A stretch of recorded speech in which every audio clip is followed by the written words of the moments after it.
Some secrets don't stay buried.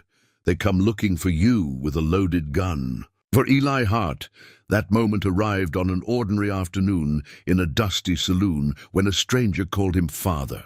The young woman standing before him had his name on her lips and a revolver in her hand.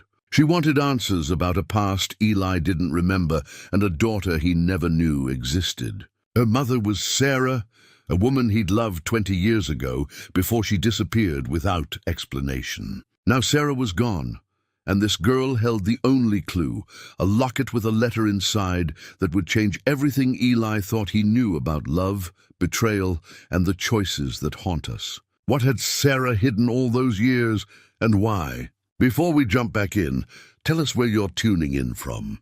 And if this story touches you, make sure you're subscribed because tomorrow I've saved something extra special for you.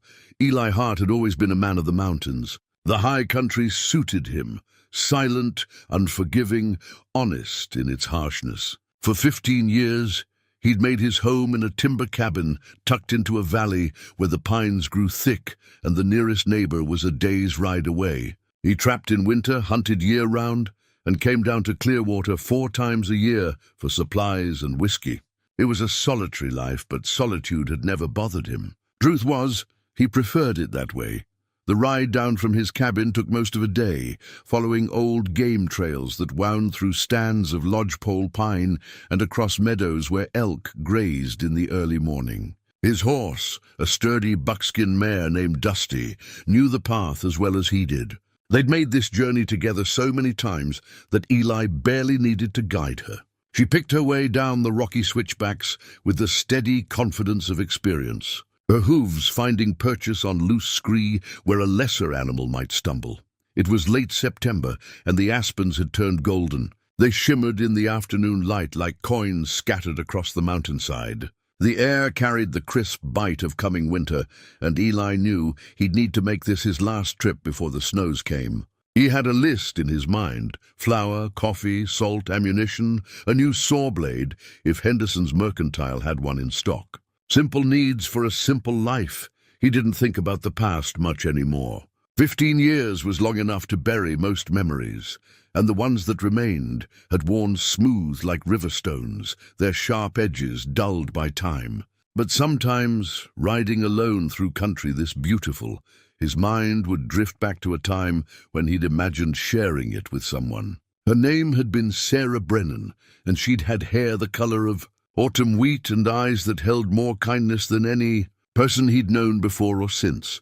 They'd met at a church, social in Clearwater, when Eli was 23, and fresh back from his years as a cavalry scout.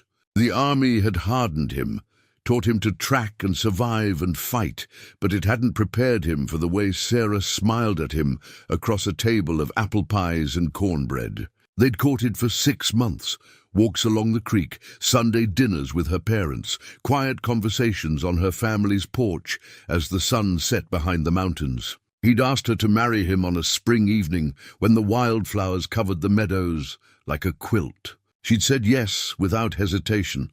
Then, 2 weeks before the wedding, she was gone. No note, no explanation, no trace. Her mother said Sarah had packed a single bag and left before dawn. Her father, a weathered rancher named Thomas Brennan, had looked 10 years older when Eli came asking questions. She said she had to go, Thomas told him, eyes red from crying or drinking or both. Said it wasn't about you, but she couldn't explain. Made me promise not to follow her. Eli had followed anyway. Spent 3 months riding from town to town, asking after a young woman traveling alone. He'd traced rumors and dead ends from Montana to Colorado and back again, but Sarah Brennan had vanished as completely as morning mist. Eventually, he'd returned to Clearwater, hollow and angry, and accepted that she'd made her choice. Whatever her reasons, she'd chosen to leave him behind. The Brennan Ranch had fallen on hard times after that. Thomas died in a logging accident within the year, crushed by a widowmaker that fell wrong. Sarah's mother, Margaret, followed him 6 months later. Some said it was pneumonia. Others whispered it was a broken heart. The land passed to Thaddeus Cole, a wealthy rancher whose holdings stretched across half the valley. Cole had been trying to buy the Brennan place for years, and with Thomas and Margaret gone, there was no one left to say no. Eli had left Clearwater after that. Spent 5 years drifting, cowhand work, some guiding, a stint as a deputy in a mining camp where the law mattered less than a fast draw. But the towns wore on him, all that noise and need and pretense. So he'd come back to Montana and built his cabin in the high country where a man could hear himself think. Now, at 38, his hair was shot through with grey at the temples, and his hands bore the scars of hard living. His face had lines that hadn't been there in his youth, carved by sun and wind and the weight of years spent alone. He was lean and strong, with the kind of endurance that comes from a life lived outdoors. People who knew him described him as quiet, reliable, and not given to unnecessary words. Those who knew him better understood that the quiet covered an old wound that had never quite healed. Clearwater hadn't changed much in 15 years. It was still a single main street lined with false front buildings, Henderson's Mercantile, the assayer's office, a blacksmith, a modest church, and the Golden Bell Saloon, where men gathered to drink and exchange news. The town served the ranchers and miners scattered through the surrounding territory, a place where everyone knew everyone else's business and strangers were noticed immediately. Eli rode in just after 3 o'clock, the sun slanting long shadows across the dusty street. He nodded to old Henderson, sweeping the porch of his store, tipped his hat to Mrs. Walsh, hanging laundry behind the boarding house. These were familiar rituals, comfortable in their predictability. He'd stable Dusty at the livery, get a room at the boarding house, take care of his business in town, and head back up the mountain in 2 days. Same as always, the Golden Bell stood at the far end of the street, its painted sign faded but still readable. Eli could use a whiskey to cut the trail dust, and he figured he'd catch up on any news worth hearing. Harvest was done, which meant the ranchers would be settling accounts, and the mood would be either celebratory or grim, depending on how the season had treated them. He tied Dusty to the hitching post and stepped up onto the boardwalk. The saloon doors swung open with their familiar creak, and Eli walked into the dimness, his eyes adjusting from bright sunlight to the amber glow of oil lamps. The smell hit him first, whiskey and tobacco and the sour tang of spilled beer. A dozen men occupied the space, some at the bar, others at tables scattered around the room. Conversations hummed like bees, and someone was playing a melancholy tune on an out-of-tune piano in the corner. Eli was 3 steps inside when every sound stopped. The piano player's hands froze mid-chord. Conversations died. Every eye in the room turned toward him, but not in greeting. There was something else in those stares, anticipation, wariness, the electric tension that comes before a storm breaks. Then he saw her. She stood near the bar, and she was young, maybe 19 or 20, with dark hair pulled back in a simple braid and eyes that burned with an intensity that made Eli's breath catch. She wore a simple dress covered by a worn canvas jacket, and in her right hand, held steady and sure, was a Colt revolver pointed directly at his chest. "Eli Hart," she said, and her voice shook but didn't break. "They told me you'd come today." Eli raised his hands slowly, keeping them visible. His mind raced, cataloging details. The gun wasn't wavering. She knew how to hold it. "This wasn't a bluff. I'm Eli Hart," he said calmly. "But I don't know you, miss." "No," she agreed, and something like pain flashed across her face. "You don't, but you knew my mother." The room seemed to tilt. Eli's heart hammered against his ribs. "Tell me," the young woman said, taking a step closer, the revolver never wavering. "Tell me true, and I'll know if you're lying." "Who is my father?" Eli met her eyes, saw the desperate need for truth in them, and felt the world he'd carefully constructed. Over 15 years begin to crack. "I don't understand what you're asking me," he said. Quietly, she reached into her jacket pocket with her free hand and pulled out something small that caught the lamplight, a tarnished silver locket on a delicate chain. She held it up, let it spin slowly. "My mother's name was Sarah Brennan," she said, and Eli's heart stopped. "Before she died 3 months ago, she told me about the man she loved, the man she had to leave behind. The man whose child she carried when she disappeared. The locket swung between them like a pendulum, marking time that Eli could no longer feel. She told me his name was Eli Hart, the young woman continued, and tears began to streak down her face, though her hand remained steady. She told me he was my father. So I'm asking you one more time, who is my father?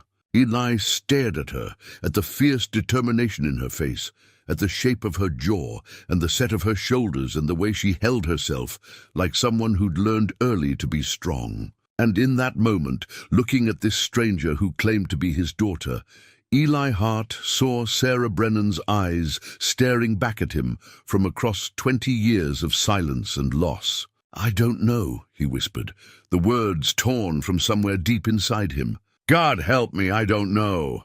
The silence in the Golden Bell stretched like a rope pulled taut. Eli stood frozen, hands still raised, staring at the young woman who claimed to be his daughter. The locket swung gently between them, catching lamplight with each movement. Around the room, men held their breath, waiting to see how this would unfold. Sheriff Wade Morrison stepped forward from where he'd been sitting at a corner table. He was a solid man in his 50s, with iron-gray hair and the careful movements of someone who'd learned long ago that hasty actions got people killed. "Easy now, Rose," he said, his voice low and steady. "Let's all stay calm." So her name was Rose. Eli felt something twist in his chest. Sarah had loved roses. She'd talked about planting them around the house they'd never built together, filling the air with their scent come summer. "I am calm," Rose said, though her jaw was clenched tight enough that Eli could see the muscle jumping. "I've been calm for 3 months while I tried to find him. I've been calm while I traveled alone from Redemption Creek to this town. I've been calm while everyone I asked about Eli Hart told me what a good man he was, how honest and decent." Her voice cracked. "So calm isn't my problem. Truth is my problem." "Put the gun down," Sheriff Morrison said gently. "Whatever needs saying can be said without that. Can it?" Rose's eyes never left Eli's face. "Because I've learned that men lie real easy when there's no consequences. But a gun makes people honest." "I'm not lying," Eli said quietly. "I truly don't know you. I didn't know Sarah was—" He couldn't finish the sentence. The weight of it was too enormous. "Pregnant?" Rose finished for him, bitter. "With child? Carrying your baby when you abandoned her?" "I never abandoned her." The words came out sharper than Eli intended. "Sarah left me. 2 weeks before our wedding, she packed a bag and disappeared. I searched for her for months. I would have—" His voice broke. "If I'd known, I would have torn the whole territory apart to find her." Rose studied his face, and Eli saw the uncertainty flicker in her eyes. Whatever she'd expected, anger, denial, indifference, she wasn't finding it. What she saw instead was a man who looked like he'd been struck by lightning, stunned and hurting and completely lost. "She left you?" Rose's gun hand lowered slightly. "That's not," she said. "What did she say?" Eli took a careful step forward. "Please, tell me what she said." Rose's hand trembled now. The gun dipped toward the floor, though she didn't holster it. "She said you were a good man, the best man she'd ever known. She said she loved you more than life itself." Tears spilled freely down her cheeks. "She said leaving you was the hardest thing she ever did, but she had no choice. She had to protect you." "Protect me from what?" She wouldn't say. Even at the end, when the fever had her and she knew she was dying, she wouldn't tell me everything. Just that powerful men had threatened you, and the only way to keep you safe was to disappear. Rose's voice dropped to almost a whisper. "She made me promise to find you after she was gone, to tell you the truth, to give you this." She held out the locket with her free hand. Eli approached slowly, watching her for any sign of panic. When he was close enough, he took the locket carefully. It was warm from being held against her body, the silver tarnished with age, but still beautiful. His fingers found the tiny clasp, and the locket opened with a soft click. Inside was a photograph, a tintype actually, small and precious. Eli's breath caught. It showed him and Sarah together, young and smiling, his arm around her shoulders and her head leaning against his chest. He remembered the day it was taken. A traveling photographer had set up shop in Clearwater for a week, and Sarah had insisted they have their picture made. "So we'll always remember how happy we were," she'd said. Opposite the photograph was a lock of hair tied with thread, golden as wheat. Sarah's hair, and tucked behind it, folded small, was a piece of paper. Eli pulled it out with unsteady hands and unfolded it carefully. The paper was old, the creases worn thin from being opened and closed many times. The ink had faded to brown, but Sarah's handwriting was still clear. "My dearest Eli," it began. And Eli had to stop reading for a moment to steady himself. The letter was short, the words clearly written in haste. "My dearest Eli, by the time you read this, if you ever read this, years will have passed, and I pray you found happiness without me. Know that I loved you with everything I was. Know that I carry your child, a piece of you I'll treasure all my days. I cannot tell you why I must leave, only that men with power and no conscience have made staying impossible. They've threatened your life, my love, and I cannot bear to be the cause of your death. I'm told that if I leave quietly and never speak of what I know, you'll be safe. So I go. Forgive me if you can. Remember me if you will. And know that every sunrise I'll think of you and the life we should have had. Forever yours, Sarah." Eli read it 3 times before he could trust himself to speak. When he finally looked up, Rose was watching him with an expression that mixed hope and fear and desperate need. "She never stopped loving you," Rose said softly. "Even when times were hard and we had nothing, she'd take out that locket and look at your picture. She'd tell me stories about you, how you taught her to fish, how you made her laugh, how safe she felt in your arms." Her voice broke. "She told me I had your stubbornness and her temper, and that combination would either make me strong or get me killed." Despite everything, Eli felt a ghost of a smile. She was probably right about that. Rose finally lowered the gun completely, though she didn't put it away. This was hers, the revolver. "She taught me to shoot with it. Said a woman alone in this world needs to be able to protect herself." She met Eli's eyes. "She made me promise that if I ever found you, I should be sure of you before I trusted you. She said powerful men still had long reaches, and I had to be careful." "What men?" Eli's mind raced. "Who threatened her? Who took her from me? I don't know all of it. She never gave me names, just warnings." Rose hesitated, then added, "But there was one name she mentioned sometimes when she thought I was asleep. A name that made her voice go cold." "What name?" "Thaddeus Cole." The name hit Eli like a physical blow. Cole, the man who'd acquired the Brennan land after Sarah's parents died. The man who'd built his empire on the backs of smaller ranches. The man everyone feared but no one challenged, because his reach extended to judges, lawyers, and men with guns. Around them, the saloon had come back to life in hushed murmurs. Men were leaning close to their neighbors, whispering about what they'd just witnessed. Sheriff Morrison stepped closer, his face grave. "That's a serious accusation, Miss Brennan," he said. "Thaddeus Cole is a monster," Rose finished.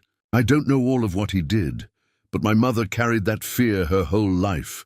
She'd flinch at shadows. She'd make us move whenever strangers came to town asking questions. She lived like a hunted animal, Sheriff, and whatever Cole did to her, it was bad enough that she chose exile over risking my life or Eli's."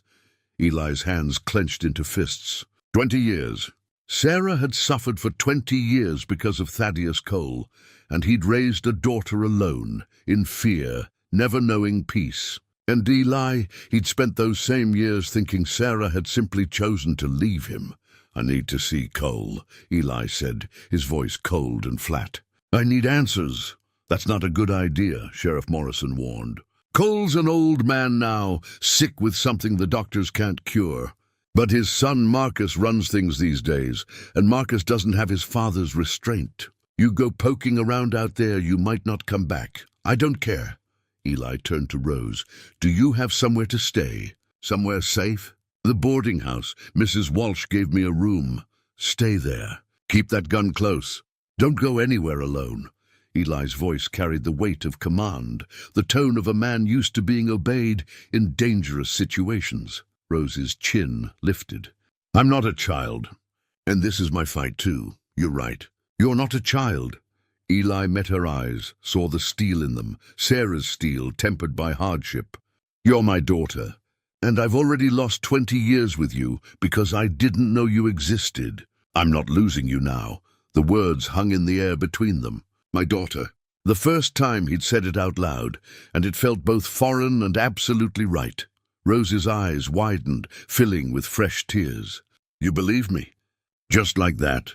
Eli reached out slowly and cupped her face in his hand, the gesture tentative, asking permission. She didn't pull away.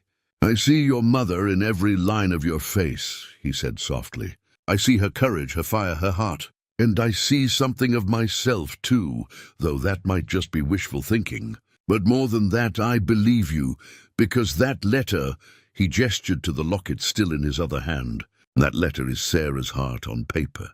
She wouldn't lie. Not about something like this." Rose closed her eyes, leaning into his touch like someone starved for affection. "She wanted me to find you. It was her last wish. Then I'm grateful she did." Eli's thumb brushed away a tear on her cheek. "And I promise you, Rose, we'll find out what happened. We'll learn the whole truth. And we'll make sure your mother's sacrifice wasn't in vain." Sheriff Morrison cleared his throat. "I'll need to come with you when you talk to Cole. This needs to be done legal." "Fine." Eli didn't take his eyes off Rose, "but it's going to be done. One way or another." Rose opened her eyes and managed a small, shaky smile. "She was right about you. You are stubborn. Wait until you get to know me better," Eli said. Stubborn doesn't begin to cover it. For the first time since walking into the Golden Bell, he felt something shift inside him, not just grief and shock, but something warmer, purpose, connection, hope. He had a daughter. After 20 years of loneliness and questions, he had a daughter. And together they were going to find out why Sarah Brennan had been forced to give up everything she loved. Eli didn't sleep that night. He sat in his room at the boarding house, the oil lamp burning low on the table, and stared at the tintype photograph of himself and Sarah. Young faces, untroubled smiles, a future they'd never lived. The woman in that picture had loved him enough to sacrifice everything. The man looking back at him from the old image had no idea how much life could take from you.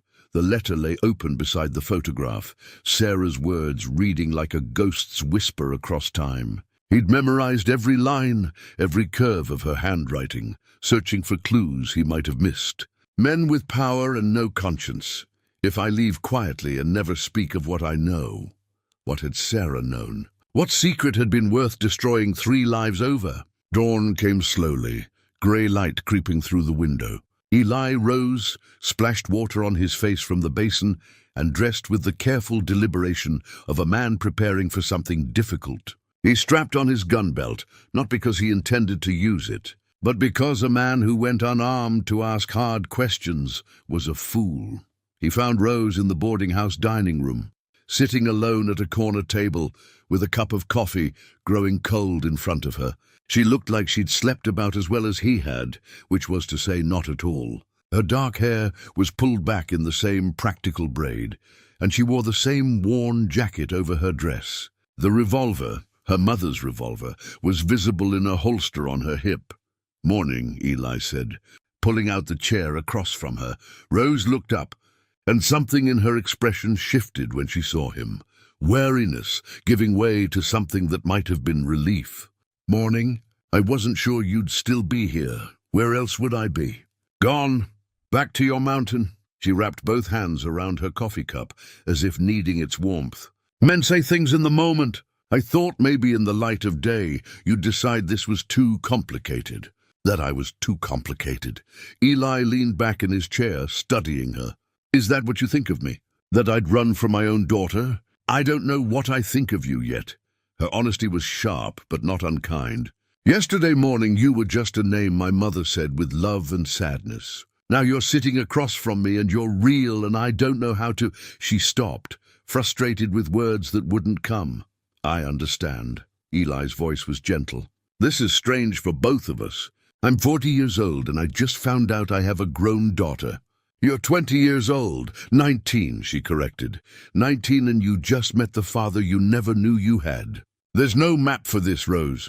We'll figure it out as we go." Mrs. Walsh brought Eli coffee and a plate of eggs and biscuits without being asked. She was a stout woman with kind eyes and the discretion of someone who'd run a boarding house for 30 years. If she had thoughts about the previous day's drama, she kept them to herself. When she'd gone, Rose said quietly, "Tell me about her." "About my mother." Before she left, Eli took a long drink of coffee, gathering memories he'd buried deep. He paused, searching for words. She was the kind of person who made everything better just by being in the room. She laughed easily, but not at people, never at people. She had this way of seeing the good in folks, even when they couldn't see it themselves. Rose's eyes were fixed on his face, hungry for details. She loved the morning best, Eli continued. She'd get up before dawn and watch the sun rise, and she said every sunrise was proof that the world was full of hope. I used to tease her about it, but the truth is, I loved that about her. After weeks of riding patrol with soldiers who'd seen too much darkness, being with Sarah was like coming home to light. She still did that, Rose said softly. Watch the sunrise every morning. Even when she was sick at the end, she'd make me help her to the window so she could see it. They sat in silence for a moment. Two people connected by a woman who'd loved them both and paid dearly for it. She taught me to read, Rose offered. We didn't have many books, but she made sure I learned. She said education was the only thing no one could take from you. That sounds like her. Eli found himself smiling, despite the ache in his chest. She used to read to her father in the evenings. Poetry, mostly. She had a beautiful voice. She sang to me, Rose said. Lullabies when I was small, hymns later. Even at the end, when talking hurt, she'd hum. Her voice caught. I miss her every minute of every day. So do I, Eli admitted. And I didn't even know I'd lost her until yesterday. I thought she'd just chosen a different life. But knowing the truth, knowing she loved me, that she was forced away, he shook his head. I don't know if that makes it better or worse. Both, Rose said. It's both. After breakfast, they walked to the boarding house room where Rose was staying. It was a simple space, a bed, a dresser, a chair by the window. But on the bed sat an old leather trunk, scuffed and travel-worn. This is everything she left me, Rose said, running her hand over the trunk's curved top. Her clothes, a few personal things. I've been through it a dozen times, but maybe you'll see something I missed. She opened the trunk, and the smell of lavender drifted out. Sarah had always loved lavender. Eli's throat tightened. Inside were folded dresses, a worn shawl, a small wooden box that held needles and thread and buttons. Rose lifted out each item carefully, treating them with the reverence of sacred objects. Beneath the clothes were a few books. A Bible, a collection of poetry, a volume of folk tales with a cracked spine. She read me stories from this one, Rose said, touching the folk tale book. When I was little and couldn't sleep. At the bottom of the trunk, wrapped in oilcloth, was a bundle of papers. Rose handed them to Eli with unsteady hands. I found these a week after she died. She'd hidden them under the false bottom of the trunk. I didn't even know the trunk had a false bottom until... Her voice broke. Until I was packing her things, and the bottom shifted. Eli unwrapped the oilcloth carefully. Inside were letters, dozens of them, maybe more. He picked up the first one, unfolded it, and felt the world tilt. My dearest Eli, it began, in Sarah's handwriting. The date was 20 years ago, just weeks after she'd left Clearwater. I write this, knowing you'll never read it, but I must write anyway or go mad with the silence. I'm in Denver now, far from you and everything I loved. The child grows inside me, your child, our child, and I feel it move and want to weep because you should be here to feel it too. Eli looked up at Rose, his vision blurred. There are more? At least 40, maybe 50. She wrote to you for months, maybe longer, but she never sent them.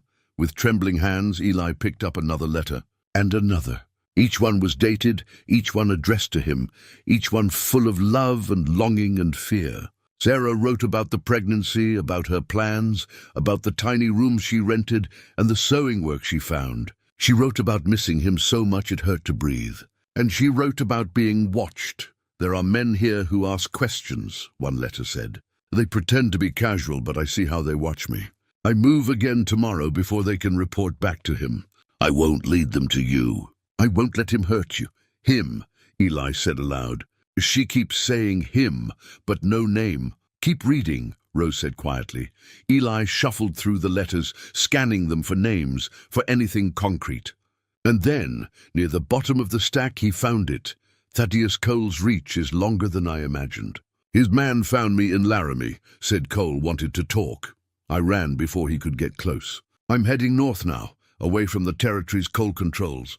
Perhaps in Montana, far from his land, I can finally disappear. Eli lowered the letter, his jaw clenched so tight, his teeth ached. He hunted her. Cole hunted her like an animal. Why? Rose demanded, her hands fisted in her lap. What did she know that was worth this? I don't know. But we're going to find out. Eli stood, gathering the letters carefully. May I keep these? I want to read them all, see if there's anything else. They're yours, Rose interrupted. She wrote them to you. They were always yours. Eli looked at his daughter, and she was his daughter, he had no doubt of that now, and saw Sarah's strength looking back at him. Your mother raised a brave woman. She raised me to survive, and to never let anyone make me small. Rose stood, her hand resting on the butt of her revolver. So what's our next move? We find out everything we can about Thaddeus Cole and why he wanted Sarah gone. And then, Eli's voice went cold and hard, then we make him answer for what he did. Rose smiled, and it wasn't a kind smile. It was the smile of someone who'd spent 19 years hearing about the monster who'd destroyed her mother's life and was finally going to face him. Good, she said simply. Let's go hunting. That evening, as Eli sat alone in his room, reading through Sarah's letters again, something caught his attention. He'd been so focused on the content, her expressions of love, her fear, her references to Cole, that he'd missed a detail that now seemed crucial. Several of the letters had been written on different paper than the others. Most were on cheap, rough paper that Sarah would have bought at a general store. But 3 letters were written on finer paper, with a watermark he could just make out when he held them to the lamp. He went to Rose's room and knocked softly. When she opened the door, he held up one of the letters. Look at this paper. It's different from the others. Rose took it, examining it closely. It's nicer quality. She must have bought it somewhere special. Or found it, Eli said. Look at the date on this letter. It was written just before she left Denver. And in it, she mentions working as a seamstress for a wealthy family. Rose read aloud. The lady of the house is kind, though troubled. She suspects her husband of dark dealings, but dares not speak against him. She pays me fairly and sometimes gives me small gifts, paper ribbons, things she says she has no use for. Now look at the watermark. Eli held the paper up to the lamp. Barely visible in the fiber was a small emblem, an eagle with spread wings. It's beautiful work, Rose said. Custom paper. Only wealthy people would have something like this. And if we can find out who made this paper, we might be able to trace it back to the family Sarah worked for. They might remember her. They might know something. Rose's eyes lit up. They might be willing to testify about what Sarah told them. The next morning, they took the letter to Henderson's mercantile. Old Henderson examined the paper with a magnifying glass, turning it this way and that in the light. This is fine paper, he said admiringly. Not the sort of thing we'd carry here. This would come from a specialty shop in a bigger city, Denver maybe, or San Francisco. The watermark suggests it's from a private commission. Someone had this paper made special for them. Can you tell us anything about the eagle design? Eli asked. Henderson squinted at it. It's distinctive. Almost looks military, that style of eagle. Could be a family crest or a business emblem. He looked up at them apologetically. I'm sorry I can't be more help.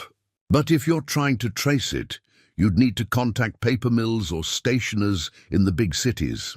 As they left the mercantile, discouraged, they nearly collided with a well-dressed man coming out of the assayer's office. He was in his 60s with silver hair and the bearing of someone important. Eli recognized him as James Garrett, one of the few lawyers in Clearwater who wasn't in Cole's pocket. Mr. Hart, Garrett said, nodding. Then his eyes fell on Rose, and something flickered in his expression. Recognition, perhaps. Or surprise, Mr. Garrett, Eli said.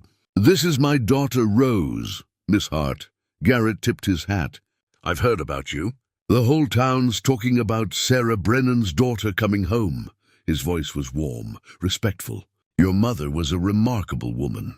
I'm sorry for your loss. You knew her?" Rose asked. "Only slightly. She worked for my sister for a time, years ago, doing needlework." He paused. "Actually, my sister lives in Denver now. Married to a man named Whitmore, Edmund Whitmore. He's a territorial judge." Eli and Rose exchanged glances. Denver, where Sarah had lived, where she'd worked for a wealthy family. "Mr. Garrett," Eli said carefully, "would your sister remember Sarah?" "I imagine so. Catherine had great respect for her." "Why do you ask?" Eli pulled out the letter written on the fine paper. "We're trying to trace where Sarah got this paper. It was given to her by someone she worked for. We think it might lead us to witnesses who could help us prove that Thaddeus Cole obtained the Brennan land through fraud." Garrett's expression grew serious. He took the paper, examined it, and then held it up to the sunlight. His face went very still. "This is Whitmore paper," he said quietly. "I'd recognize that eagle anywhere. It's Edmund's family crest. He has all his stationery custom-made in England." "So Sarah worked for your sister," Rose said, her voice trembling with excitement. "The wealthy family she mentioned in the letters. It was Catherine Whitmore." "It seems so." Garrett looked troubled. "If Sarah told Catherine anything about Cole, about what happened to her parents, Catherine would remember. She has a keen sense of justice. It's one of the reasons she married Edmund." He handed the paper back to Eli. "But I should warn you, Edmund Whitmore has political ambitions. He won't want to get involved in anything that might make enemies in the territory." "What about your sister?" Eli asked. "Would she be willing to help?" Garrett considered this. "Catherine has her own mind, always has. If she believed in your cause, Edmund's political concerns wouldn't stop her." He pulled out a card and scribbled an address on the back. "She's in Denver for another few weeks before they return east for the winter. If you write to her, mention my name. She'll see you." "Why are you helping us?" Rose asked bluntly. "Most people in this town are too afraid of the Coles to get involved." Garrett smiled sadly. "Because I was young once, and I watched injustice happen and did nothing. I watched Sarah Brennan leave town under circumstances that seemed questionable. I heard the rumors about Thomas's death, and I told myself it wasn't my business, that greater men than I had looked into it and found nothing wrong." He met her eyes. "I'm older now, and I've learned that silence in the face of evil is just another form of evil. If I can help right an old wrong, I will." He tipped his hat and walked away, leaving Eli and Rose standing on the boardwalk with a piece of paper that might connect them to a witness who could change everything. "We need to go to Denver," Rose said. "We do," Eli agreed. "But first, I want to pay a visit to Thaddeus Cole. I want to look him in the eye and tell him I know what he did. I want him to know that his sins are catching up with him. Is that wise?" "Probably not, but I need to do it anyway. For Sarah, and for the 20 years she lost," Rose nodded slowly. "Then I'm coming with you." "Rose, I'm coming with you," she repeated, her voice firm. "He destroyed my family. I deserve to face him too." Eli looked at his daughter and saw the same determination he felt burning in his own chest. They were both chasing ghosts, his of the woman he'd loved and lost, hers of the mother who'd sacrificed everything. And together, they were going to make sure those ghosts finally found peace. The Cole Ranch sat at the base of the mountains, sprawling across valley floor that should have been Brennan land. The main house was a testament to wealth built on other people's losses. 2 stories of imported timber and glass windows that reflected the morning sun like accusations. Corrals stretched in every direction, filled with prime cattle bearing Cole's brand. Everything about the place spoke of power and permanence. Eli and Rose rode up the long drive on a grey morning, with Sheriff Wade Morrison accompanying them at Eli's insistence. "You go out there alone," Wade had said, "and nobody might ever see you again. At least with me along, there's a witness." A hired hand met them at the gate, a young cowboy with nervous eyes. "State your business." "We're here to see Thaddeus Cole," Eli said. "Tell him Eli Hart wants to talk about the Brennan land." The cowboy's eyes widened. He disappeared into the house and returned minutes later with an older man, grey-haired, hard-faced, with the look of someone who'd done violence and slept well after. This would be Jack Sutton, Cole's foreman, the man Charlie Brewster had seen riding toward the Brennan place the night before Thomas died. "Mr. Cole don't see visitors without an appointment," Sutton said, his hand resting on his gun belt. "He'll see us," Sheriff Morrison said, his tone leaving no room for argument. "This is official business regarding a property dispute." Sutton's jaw tightened, but he stepped aside. "Wait in the parlor. I'll ask." The parlor was expensively furnished with furniture hauled from back east, velvet chairs, Persian rugs, oil paintings on the walls. Rose stood rigid in the center of the room, refusing to sit, her hand near her mother's revolver. Eli stood beside her, reading the room with a scout's eye. 2 exits, heavy curtains that could hide someone, a gun case in the corner with the glass unlocked. This wasn't a safe place. They waited 20 minutes before Thaddeus Cole appeared, and Eli was shocked at what he saw. The man he remembered, robust, commanding, intimidating, had been reduced to a skeleton held together by stubborn will. Cole was wheeled into the room by a servant, wrapped in blankets despite the warmth of the day. His face was grey, his eyes sunken, but those eyes still held cunning and cruelty. Behind him came a younger man, 40s, well-dressed, with Cole's features but none of the illness. This would be Marcus Cole, the son who'd inherited his father's empire and by all accounts had none of his father's restraint. "Eli Hart," Thaddeus said, his voice a rasp. "Never thought I'd see you again. Heard you went native up in the mountains." "I came back," Eli said flatly, "for answers." "And you brought Sarah Brennan's bastard with you." Cole's eyes fixed on Rose. "You do look like her. Same self-righteous fire in your eyes? Your mother had that too, right before she ran like a coward." Rose's hand moved toward her gun, but Eli caught her wrist. "Easy. Why did you do it?" Eli asked Cole. "Thomas Brennan never did anything to you. He just wanted to keep his land." "His land." Cole laughed, which turned into a coughing fit that left him gasping. When he recovered, he waved away the servant trying to help him. "It was never his land. Not really. I built this territory. I brought civilization to a wilderness. Men like Brennan were obstacles to progress." "You murdered him," Rose said, her voice shaking with rage. "You had him killed so you could steal his property." "Prove it," Marcus interjected smoothly. "That's a serious accusation, miss. One that could get you sued for slander, or worse." "We have evidence," Sheriff Morrison said. "Witness testimony placing your father at the Brennan Ranch the night before Thomas died. Proof that the loan documents were forged, and letters from Sarah detailing the threats she received." Something flickered in Thaddeus's eyes. Surprise, maybe, or calculation. He studied them for a long moment, then smiled. It was not a pleasant smile. "You want the truth?" he said. "Fine, I'll give you truth. Yes, I wanted the Brennan land. It was prime grazing, and Thomas was too stubborn to sell. So I made him sell." "You forced him," Eli said. "I persuaded him. The loan documents were, let's say, creative.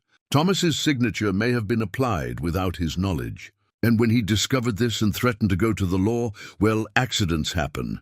Cole's smile widened. "Especially to men who don't watch where they're working." Rose lunged forward, but Eli held her back. "You're confessing to murder. I'm a dying man," Cole said. "What are you going to do, hang me?" "I'll be dead in months anyway. Cancer's eating me from the inside, and I'm glad for it. Means I don't have to watch this territory go soft with men who think justice matters more than power." "And my mother?" Rose demanded. "Why did you threaten her?" "Why force her to leave? Sarah was there the night I visited Thomas. She heard us arguing. She heard me tell him that accidents could happen to stubborn men, and to their families." Cole's eyes glittered. "She was a witness, and I couldn't have her testifying. So I explained to her very clearly what would happen if she spoke. I told her Eli Hart would have an accident, a fatal one. I told her the baby she was carrying, oh yes, I knew about that, would never draw breath if she opened her mouth." Eli felt the world tilt. All these years, and Sarah had carried this knowledge alone, had lived in terror for him, for their child, while he'd believed she'd simply left him. "So she ran," Cole continued. Smart girl. I had men follow her for a while, make sure she kept running. Make sure she never felt safe enough to come back and cause trouble. You're a monster, Rose whispered. I'm a businessman, Cole corrected. And business requires difficult decisions. Sarah understood that in the end. She chose survival over justice. Can't fault her for that. But there's more, isn't there? Marcus said suddenly, looking at his father with something like amusement. Tell them the rest, father. Since you're confessing everything, Cole's expression soured. Marcus? No, they should know. It's delicious, really. Marcus turned to Eli and Rose. Sarah didn't just run away. Before she left, my father gave her a choice. Leave quietly, or he'd frame her for her father's murder. Make it look like she'd killed Thomas for the land, then gotten scared and run. That's insane, Sheriff Morrison said. No one would believe that, wouldn't they? Marcus smiled. Young woman emotionally unstable after her father's death. Pregnant, out of wedlock, facing poverty. People believe what they're told to believe, especially when the story comes from respected men with money.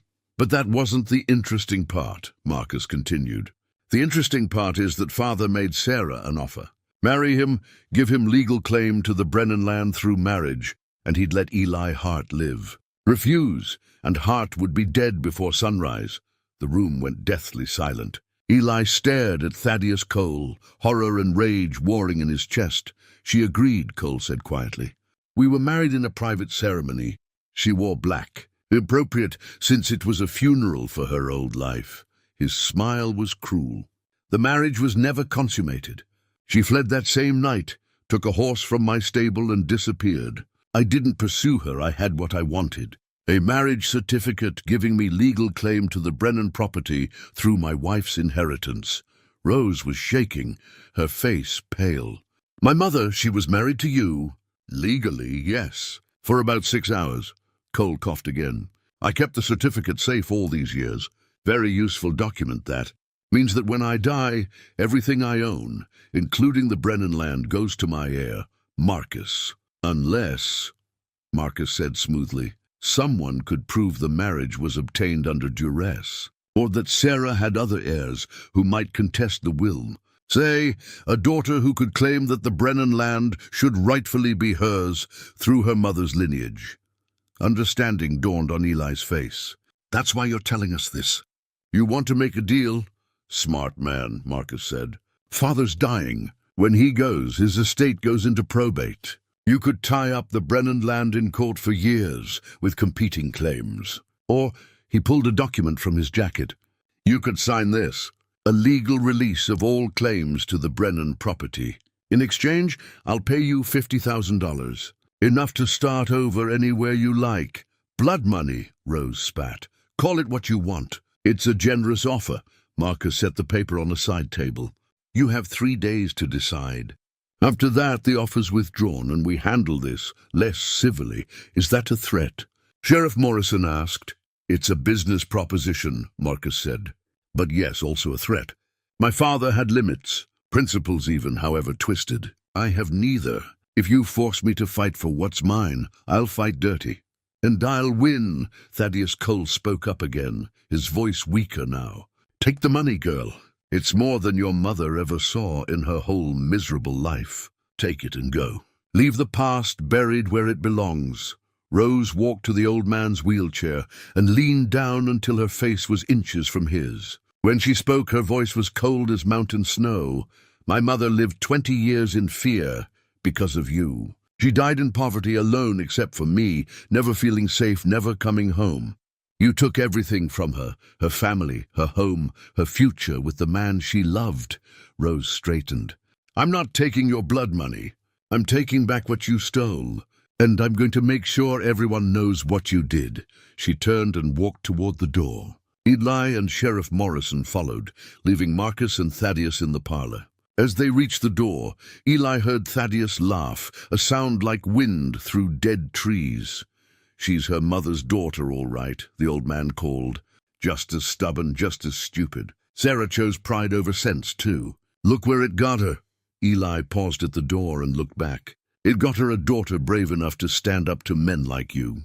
I'd say that's a better legacy than anything you're leaving behind. They rode away from the coal ranch in silence, each processing what they'd learned. The marriage certificate changed everything. It made the legal situation more complex, the battle ahead harder. But it also proved something important. Sarah had loved Eli enough to sacrifice everything, even her own name, to keep him safe. "We can still win this," Sheriff Morrison said, as Clearwater came into view. The marriage was under duress. Any judge would see that, maybe, Eli said. But Marcus was right about one thing. It'll be a long fight, and he'll fight dirty. Rose spoke for the first time since leaving the ranch. "Let him fight." "I'm not afraid," but Eli was afraid. Afraid of losing the daughter he'd just found. Afraid of what Marcus might do if they continued pushing. Afraid that Sarah's sacrifice would be for nothing if Rose ended up dead in some convenient accident. They had 3 days to decide. 3 days to choose between money and justice, between safety and honor, between walking away and fighting for what was right. Eli knew which choice Sarah would have wanted them to make. The question was whether he was willing to risk Rose's life to honor it. That evening, Eli sat alone in his room at the boarding house, staring at the document Marcus Cole had given them. $50,000, more money than he'd see in 3 lifetimes of trapping and hunting. Money that could take Rose far from Montana, set her up with a new life where the Cole family's shadow couldn't reach her. But it would mean giving up the Brennan land, admitting that men like Thaddeus Cole could murder and steal and face no consequences, letting Sarah's sacrifice be reduced to a business transaction. A knock at the door pulled him from his thoughts. Rose entered without waiting for permission, her face set with determination. "You're thinking about taking the money," she said. "I'm thinking about keeping you alive," Eli corrected. Marcus meant every word of that threat. "I know he did." Rose sat in the chair across from him. "And I don't care. I'm not running. Not like my mother had to. Not like you want me to. Your mother ran to protect you. To protect me. That wasn't cowardice. That was love." "I know that. But I'm not my mother. And this isn't 20 years ago. We have evidence now, witnesses, a fighting chance at justice." Rose leaned forward. "You taught cavalry scouts, right? You taught men how to fight when the odds were against them. So teach me. Help me fight this, instead of trying to protect me from it." Eli studied his daughter, 19 years old, fierce as a wildfire, and too brave for her own good. He saw Sarah in her, but he also saw himself. The stubbornness, the refusal to back down, the bone-deep need to stand up for what was right even when it was dangerous. "If we do this," he said slowly, "we do it smart. We don't just charge in and hope for the best. We build a case so strong that even Marcus's lawyers can't tear it down. We gather every witness, every piece of evidence, every legal argument we can find. And we prepare for Marcus to come at us with everything he has." Rose's eyes lit up. "You're saying yes?" "I'm saying we fight together." Eli extended his hand across the table. "Partners?" Rose gripped his hand firmly. "Partners." Over the next 2 days, they worked like soldiers preparing for battle. Eli's years as a cavalry scout had taught him the importance of reconnaissance and planning. He applied those lessons now, mapping out their strategy with the same care he'd once used to plan campaigns against hostile forces. Their first step was to secure Rose's safety. Eli moved her from the boarding house to a small cabin on the edge of town, owned by Mrs. Hutchins' nephew. It was defensible, 1 door, 2 windows, clear sightlines in all directions. Eli taught Rose how to fortify it, where to position herself if trouble came, how to create multiple escape routes. "You think Marcus will try something before the 3 days are up?" Rose asked as they worked. "I think Marcus will do whatever serves him best," Eli said, nailing boards across 1 window to narrow the opening. "He gave us 3 days because it makes him look reasonable. But reasonable men don't threaten the way he did. We prepare for the worst." Their second step was gathering evidence. Charlie Brewster's statement was solid, but they needed more. Sheriff Morrison helped them track down other witnesses, people who'd worked for Cole over the years. People who'd seen things they were afraid to report. They found a former ranch hand named Pete Donovan, who'd been present when Thaddeus Cole discussed handling the Brennan problem. Donovan had left Cole's employ years ago and moved to a neighboring territory, but he agreed to come back and give a sworn statement. "I've carried that guilt long enough," he said. "Time someone stood up to that family."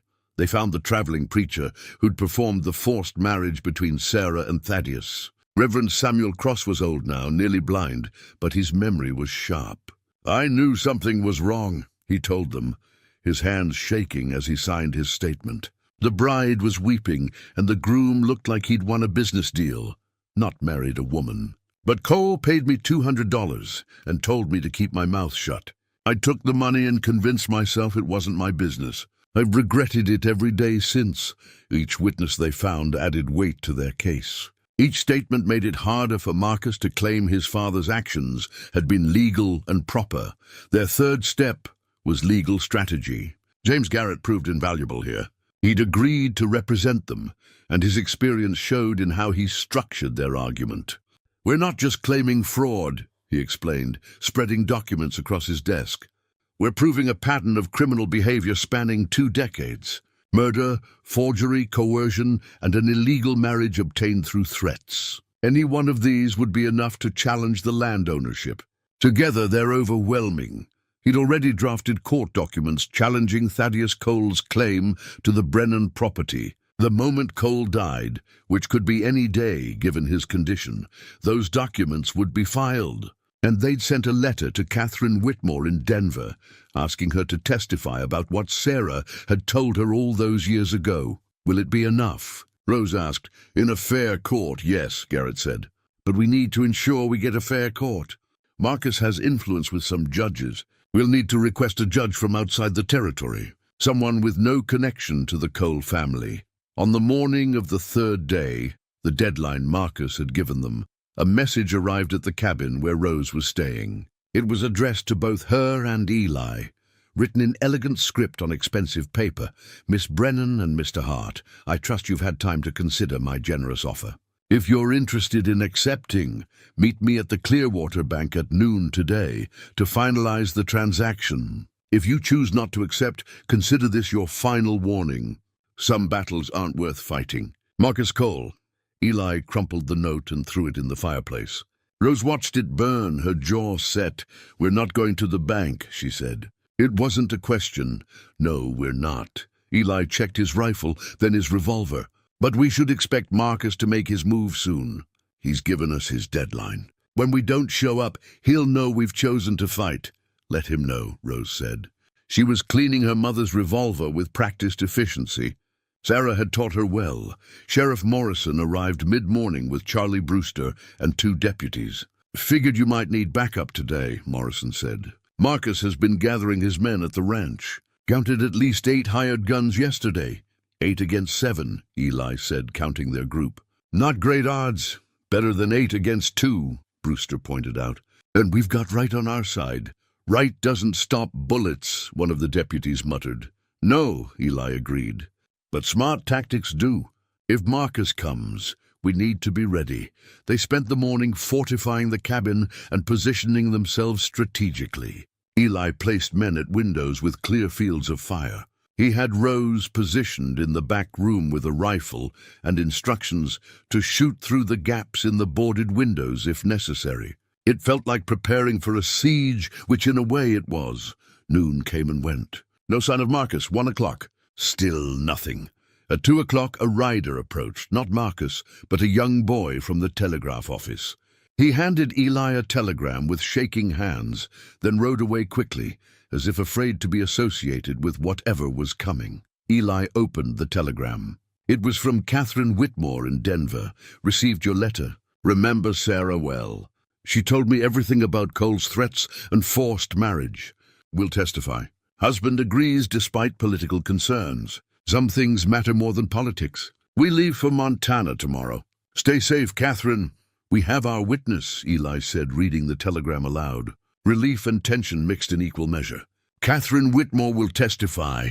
"That's it then," Garrett said, who joined them an hour before. "With her testimony and everything else we've gathered, we have a case strong enough to win.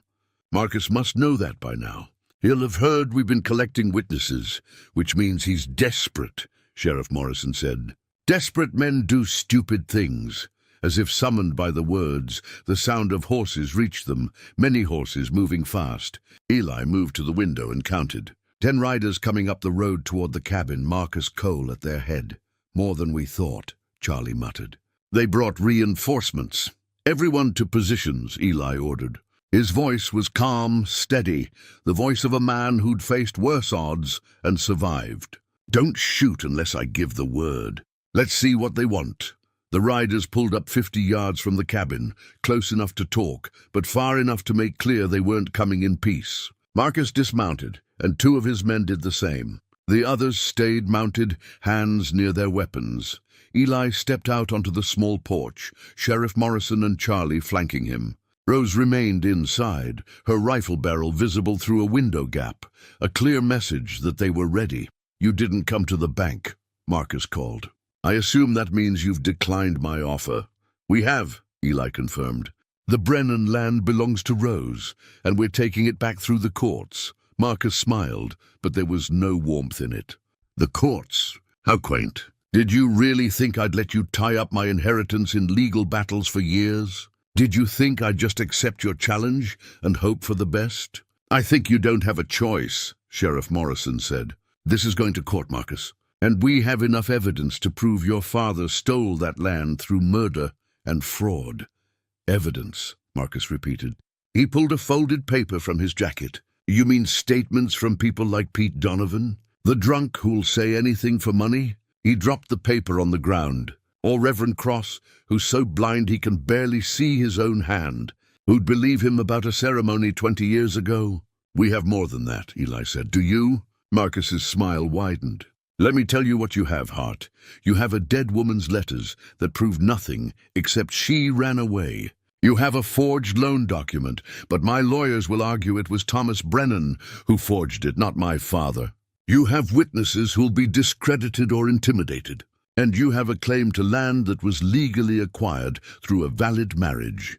A marriage obtained through threats and coercion, Rose called from inside the cabin. Any judge will see that. Any judge who wants to keep his position will see what I tell him to see, Marcus said. You think you're the first people to challenge my family? Others have tried. They're all either bought off, scared off, or dead. You're not special. Then why are you here? Eli asked. If you're so confident, why not just let the courts handle it? Marcus's expression darkened. Because I'm tired of being patient. Because my father's dying, and I'm taking over, and the first thing I'm doing is cleaning up loose ends. He gestured to his men. You've got one more chance. Ride out of Montana today. Leave everything behind and never come back. Do that and you live. And if we don't, Sheriff Morrison asked, then what happened to Thomas Brennan will look merciful compared to what happens to you. Marcus remounted his horse. You've got until sundown. After that, all bets are off. The riders turned and galloped away, leaving dust and implied threats hanging in the air. Inside the cabin, the group gathered to assess their situation. Rose was pale but steady, her mother's revolver in her hand. The deputies looked nervous. Charlie Brewster looked grim. Sheriff Morrison looked angry. He's going to come back, one of the deputies said. Tonight, probably. With more men. Let him come, Rose said. We're not leaving. Rose, Eli started. No, her voice was firm. I've spent my whole life hearing about how the Coles destroyed my family.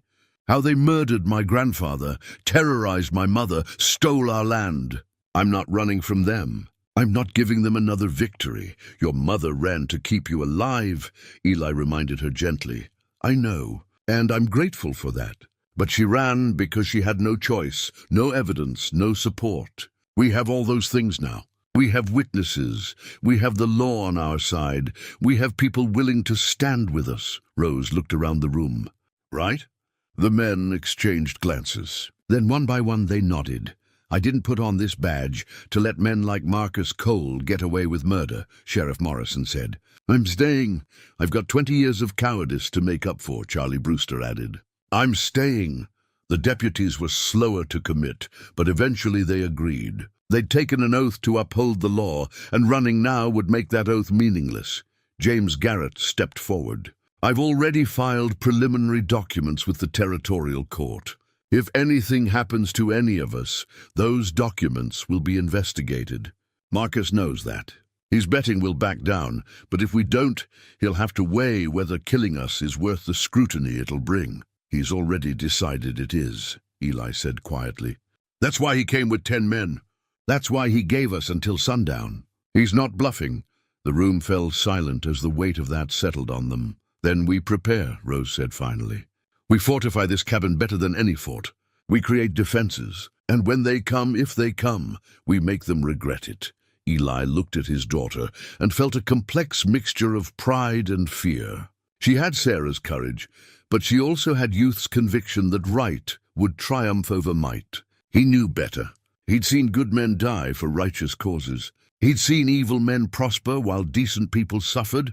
But he also knew that some fights were worth having, regardless of the outcome. All right, he said. We prepare for a siege. Charlie, you and the deputies reinforce the doors and windows. Sheriff, check everyone's ammunition and weapons. Garrett, I want you to write down everything that's happened today. If Marcus does attack, we need a record. He turned to Rose. And you're going to learn everything I know about defensive positions and tactical retreat. Because if this goes bad, I need to know you can survive. We'll both survive, Rose said. You, me, all of us. Eli wanted to believe that.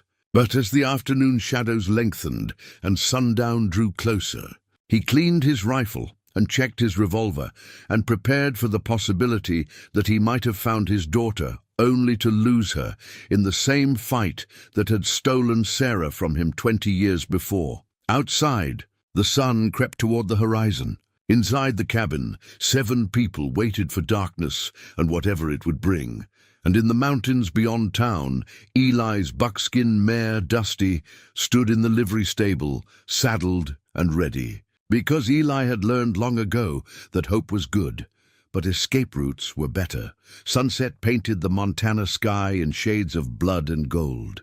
Eli stood at the cabin window, watching the light fade and shadows lengthen across the empty street. Behind him, Rose checked her mother's revolver one more time, the cylinder clicking softly as she spun it. They're not coming, one of the deputies said, hope evident in his voice. Maybe Marcus was bluffing after all.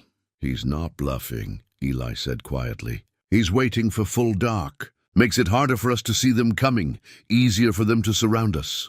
Sheriff Morrison joined Eli at the window. How many do you think he'll bring? All of them. 10 men minimum, maybe more. He wants this finished tonight. Eli turned from the window to address the room. Listen to me, all of you.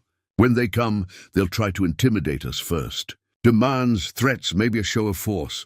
Don't shoot unless they fire first or unless I give the order. We're lawmen and citizens defending ourselves, not aggressors. That distinction matters if we survive this. And if they do shoot first, Charlie asked, then we make every bullet count. Eli's hand rested on the cavalry medal he dug out of his pack earlier. Tarnished brass on a faded ribbon, earned in a fight 20 years ago when he'd held a position against impossible odds. He'd survived that night. He intended to survive this one. He walked to Rose and held out the medal. This was given to me for valor under fire, for holding a position when retreat would have been easier. I want you to have it. Rose took it, her fingers closing around the metal. Why? Because you're already braver than I was at your age.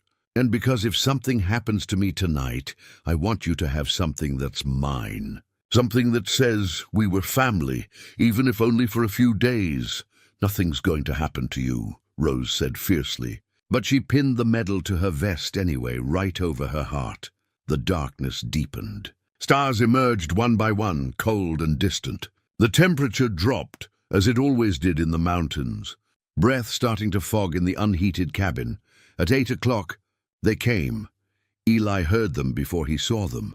The jingle of harnesses. The soft thud of hooves on packed earth. The creak of leather. Men moving quietly but not silently, confident in their numbers. He counted shadows as they emerged from the darkness. 12 riders, maybe more. They spread out in a loose semicircle around the cabin, staying just beyond easy rifle range. Marcus Cole sat his horse at the center, visible in the moonlight. "Hart," he called. "Time's up. Last chance to ride out." Eli opened the door halfway, keeping the rest of himself behind the frame. "Can't do that, Marcus. This is where we make our stand. Then you're all fools." Marcus's voice carried the flat certainty of someone used to getting his way. "You think you can hold a cabin against 12 armed men? You think Sheriff Morrison's badge means anything out here? This is Cole land. Cole law? This is Montana territory," Sheriff Morrison called from inside. "And territorial law says murder's still murder, regardless of whose land it happens on. Is that right?" Marcus gestured, and his men raised their rifles. "Then let me educate you on the difference between law and power. Power is sitting on a horse with 11 armed men at my back. Law is just words on paper. Actually," a new voice called from the darkness, "law is me." A figure emerged from the shadows behind Marcus's men, a tall man in a long coat with a badge glinting on his chest. More men appeared behind him, rifles ready. Eli counted 6, maybe 7. "I'm U.S. Marshal William Foster," the man continued, riding forward until he was beside Marcus. "And you're all under arrest for conspiracy to commit murder, intimidation of witnesses, and about a dozen other charges I'll be happy to list once you're all in shackles." Marcus's face went white. "You have no jurisdiction here. Federal crimes, federal jurisdiction." Marshal Foster pulled out a document. "I have warrants for you, your father Thaddeus Cole, Jack Sutton, and several others in your employ. Territorial judge issued them 3 days ago based on evidence provided by James Garrett, Esquire." From inside the cabin, James Garrett spoke up. "Surprise, Marcus? While you were busy making threats, I was making sure the law caught up with you. Catherine Whitmore's testimony wasn't just for a civil case, it was for a criminal one. And federal marshals take murder conspiracies very seriously."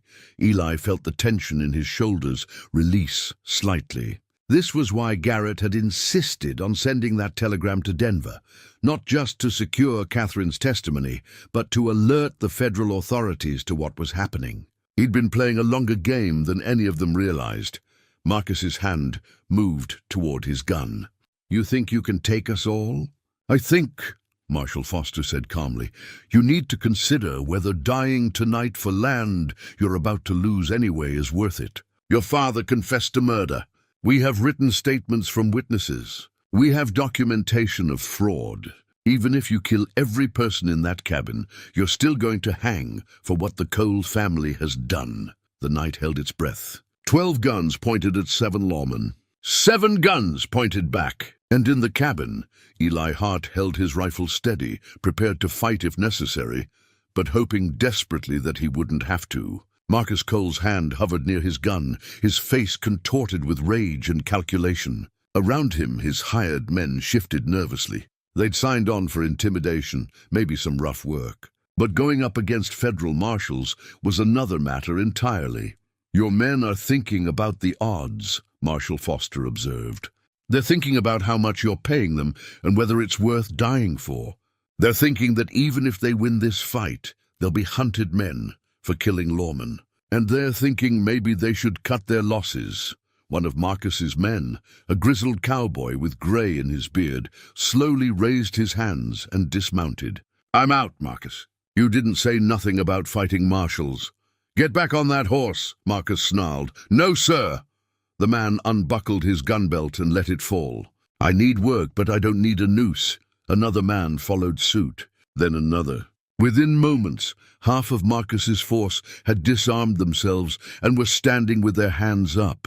The remainder looked uncertain, caught between fear of Marcus and fear of federal law. Jack Sutton, Cole's foreman, spat tobacco juice and kept his rifle pointed at the cabin. "Boy pays me good money to be loyal." "I ain't turning on him." "Loyalty's admirable," Marshal Foster said. "But you were there the night Thomas Brennan died. Charlie Brewster saw you riding to the Brennan place with Thaddeus Cole. That makes you an accessory to murder. Put down the gun, and maybe we can work out a deal where you testify against the Coles instead of hanging with them." Sutton's jaw worked. 20 years of loyalty warring against survival instinct. Finally, slowly, he lowered his rifle. "What kind of deal?" "The kind where you live to see old age, but only if you tell us everything. Who gave the orders, who carried them out, what really happened that night. Sutton looked at Marcus, and whatever he saw there must have decided him. Thaddeus Cole ordered the hit on Thomas Brennan. Said the old man wouldn't sell and wouldn't shut up about the forged loan. Cole hired a man named Pike to cause the logging accident. I was there to make sure it looked right. To make sure no one suspected. You bastard, Marcus hissed. You would have hung me to save yourself, Sutton said flatly. Don't pretend otherwise. Marshal Foster gestured to his men. Cuff them. Sutton, you're under arrest, but you'll be held separately for witness protection. The rest of you who surrendered will sort out your involvement later. Marcus Cole, you have the right to... Marcus's gun came up fast, aimed not at the marshals but at the cabin, at Rose, visible in the window. Time seemed to slow. Eli saw the movement, saw the intent, and moved on pure instinct. His rifle barked once, sharp and decisive. Marcus's shot went wild, his gun hand jerking as Eli's bullet took him in the shoulder. The night exploded into chaos. The remaining Cole men who hadn't surrendered opened fire. The marshals returned it. Inside the cabin, Rose dropped below the window line as bullets punched through the walls. Sheriff Morrison and his deputies fired through the gaps, their muzzle flashes lighting the dark interior.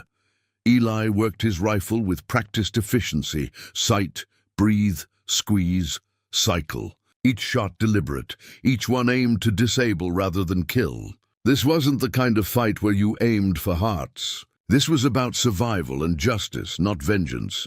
The gunfight lasted less than a minute, but it felt like hours. When the smoke cleared, 3 of Cole's men were down, wounded, not dead, which was intentional. The marshals had been aiming low too, going for legs and arms. The rest had thrown down their weapons and surrendered. Marcus Cole lay on the ground, cursing and bleeding from his shoulder. Marshal Foster stood over him unharmed. That was stupid, son. Really stupid. Check the cabin, Eli called, his heart hammering. Is everyone all right? We're good, Sheriff Morrison responded. One deputy took a graze, but nothing serious. Rose? I'm fine. Her voice was shaky but strong. Just got wood splinters in my hair from the wall. Eli sagged against the doorframe, relief washing over him. They'd survived. All of them had survived. Marshal Foster and his men secured the prisoners, binding wounds and fitting shackles. Marcus was hauled to his feet, his face twisted with pain and fury. This isn't over. My father will...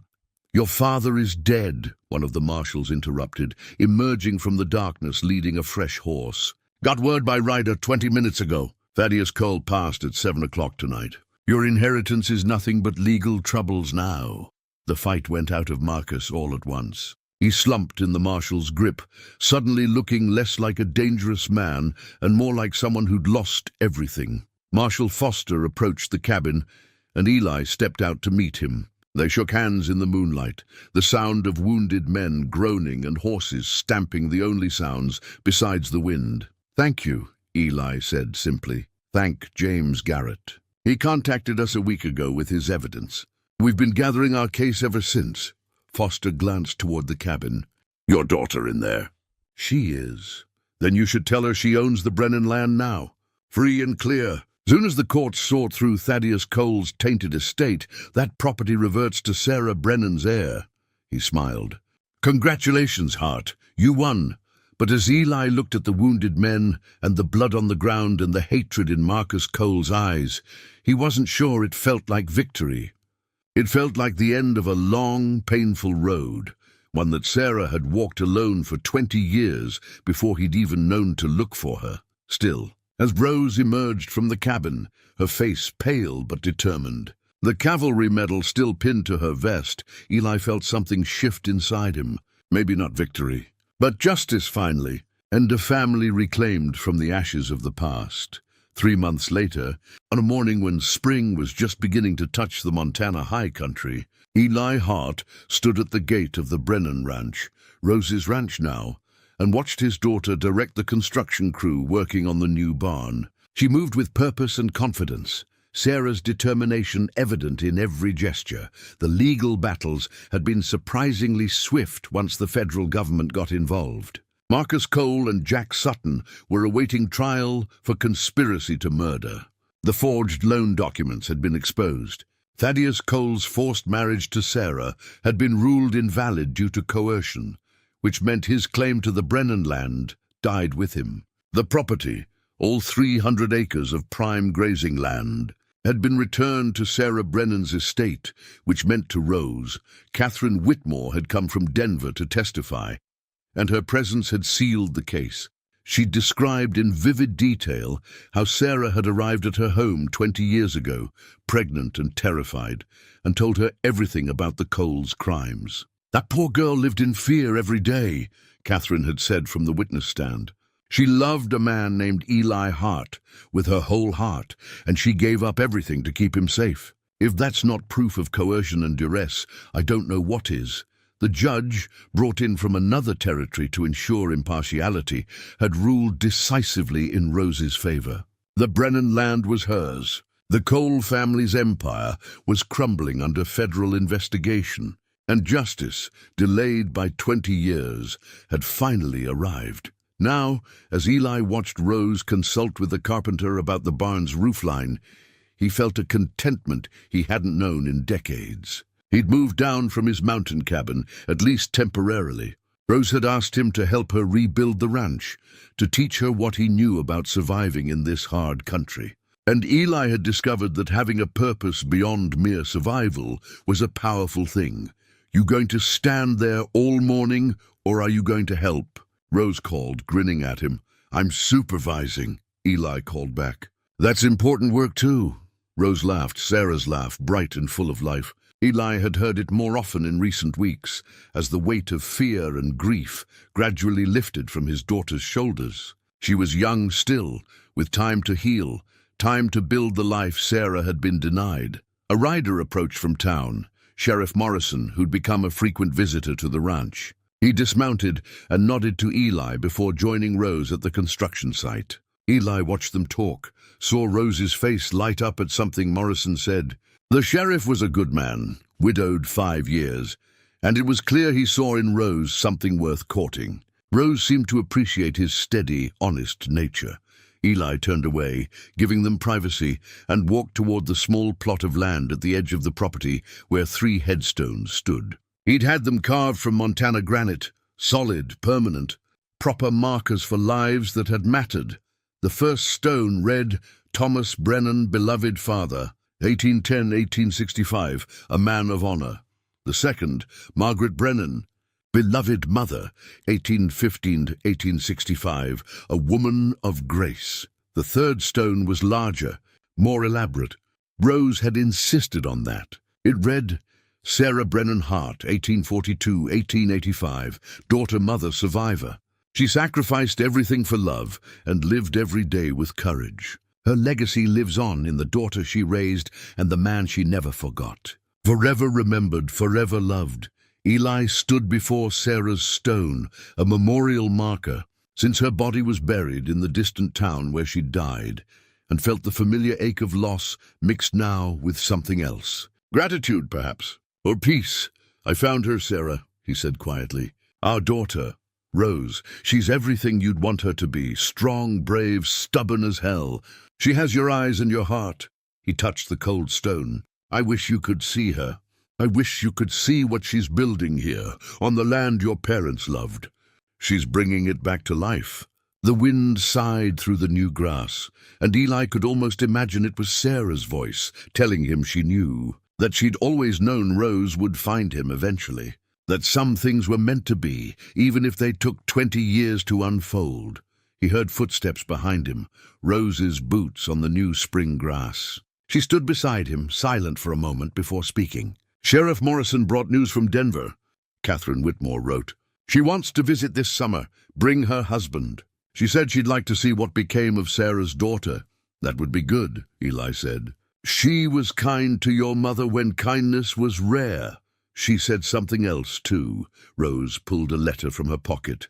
"She said my mother told her once that if she ever had the chance to live her life over, she wouldn't change anything. Not the fear, not the hardship, not the years of running. Because all of it gave her me, and I was worth everything she endured." Eli felt his throat tighten. "Your mother loved you more than life itself." "I know." Rose slipped her arm through his. and she loved you the same way. That's why she gave you up, so you could live. But she never stopped loving you, Dad. Not for a single day. Dad. Rose had started calling him that a few weeks ago, tentatively at first, then with growing confidence. Every time she said it, Eli felt 20 years of loneliness crack a little more. I loved her too, he said. I love her still. And I love you, Rose. I'm grateful every day that you came looking for me. I'm grateful you believed me, that you didn't turn me away. They stood together in the spring sunshine, father and daughter reunited by tragedy, but held together by choice. Around them, the ranch hummed with activity, workers building, cattle grazing in the distance. The creek that had once been called Brennan Creek running clear and cold through the property. This was Sarah's legacy. Not the land itself, but what it represented, the refusal to let injustice stand, the courage to fight impossible odds, the power of love to survive even death and separation. She had protected what mattered most by leaving, and now her sacrifice had borne fruit in ways she could never have imagined. "Do you think she's at peace now?" Rose asked. Eli looked at the 3 stones, imagining the family that should have been, Thomas and Margaret, Sarah and himself. Rose growing up surrounded by love instead of fear. That family had been stolen by Thaddeus Cole's greed. But standing here now, on reclaimed land under a wide Montana sky, Eli thought perhaps a different kind of family had been forged from those losses. "Yes," he said finally. "I think she's at peace, because she can see what we've done. She can see that her daughter came home, that the land is ours again, that the Coles paid for their crimes. And she can see that you and I found each other, even though she couldn't be here to introduce us." Rose leaned her head against his shoulder, and Eli wrapped his arm around her. In his pocket, he carried the locket still, Sarah's photograph and her letter, worn now from being handled but no less precious. On Rose's vest, pinned where she wore it every day, was the cavalry medal he'd given her. And on the gate they'd raised just last week, carved into new wood, were words Rose had chosen. "Brennan land, restored with love." Some secrets destroy families. Some secrets eventually bring them home. As the sun climbed higher and the spring day warmed, Eli Hart stood with his daughter on land, reclaimed from injustice, and felt something he hadn't felt in 20 years. He felt like he belonged somewhere, to someone. To a family bound not just by blood, but by sacrifice, courage, and the enduring power of love that even death couldn't diminish. Sarah would have been proud, and somewhere Eli believed she was smiling.